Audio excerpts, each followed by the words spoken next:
دوستو، عباسی خلیفہ مہدی کے زمانے میں عقبہ بن یزید بغداد میں بحیثیت قاضی مقرر تھے۔ ایک دن ظہر کے وقت اچانک قاضی صاحب خلیفہ مہدی کی خدمت میں پہنچ گئے اور اندر آنے کی اجازت طلب کی۔ خلیفہ کی اجازت سے گھر کے اندر داخل ہوئے اور سلام کے بعد عرض کیا، اے خلیفہ المسلمین، وہ صندوق منگوائیں جس میں میرا عہدہ سنبھالنے کے سلسلے میں میرا معاہدہ ہے، کیونکہ اب میں اس منصب سے مستعفی ہونا چاہتا ہوں۔ آپ سے گزارش ہے کہ آپ میرا استعفیٰ منظور کر لیں۔ قاضی عقبہ بن یزید کی گفتگو سے خلیفہ مہدی کو گمان ہوا کہ شاید حکومت کے کسی عہدے دار نے قاضی کے فیصلے کو ماننے سے انکار کر دیا ہے۔ چنانچہ خلیفہ صاحب پوچھ بیٹھے کہ کیا کسی نے آپ کا فیصلہ ماننے سے انکار کر دیا ہے جو آپ اپنے منصب قضا سے مستعفی ہونا چاہتے ہیں؟ قاضی صاحب نے جواب دیا، اس قسم کی کوئی بات نہیں ہے حضور۔ خلیفہ نے پھر آپ سے پوچھا، آپ عہدہ کیوں چھوڑنا چاہتے ہیں؟ قاضی صاحب کہنے لگے، امیر المومنین، بات دراصل یہ ہے کہ 1 ماہ قبل 2 آدمی نے میرے پاس مقدمہ دائر کیا تھا۔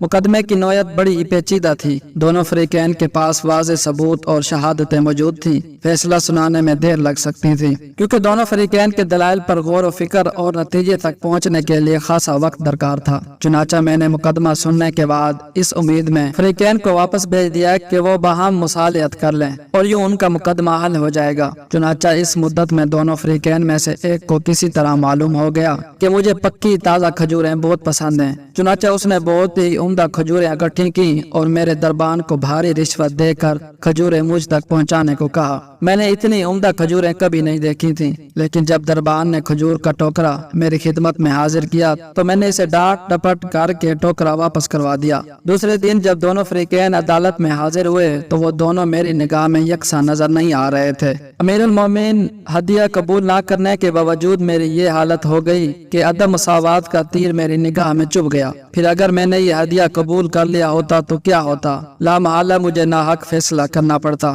اے امیر المومنین، ہیلے بہانے سے شیطان میرا دین اور میری عاقبت برباد کر سکتا تھا، کیونکہ ہر انسان کے ساتھ شیطان لگا ہوا ہے اور لوگ اس کے پھندے میں پھنس کر تباہ و برباد بھی ہو رہے ہیں۔ لہٰذا اے امیر المومنین، آپ مجھے اس ذمہ داری سے سبکدوش کر دیں۔ اللہ تعالیٰ آپ کو اس کا بدلہ دے گا۔ مجھ سے اس سلسلے میں درگزر فرمائیں۔ اللہ تعالیٰ آپ کی مغفرت فرمائے۔ دوستو، کاش ہمیں بھی کوئی ایسا قاضی مل جائے جو ہمارے فیصلے میرٹ پر کرے۔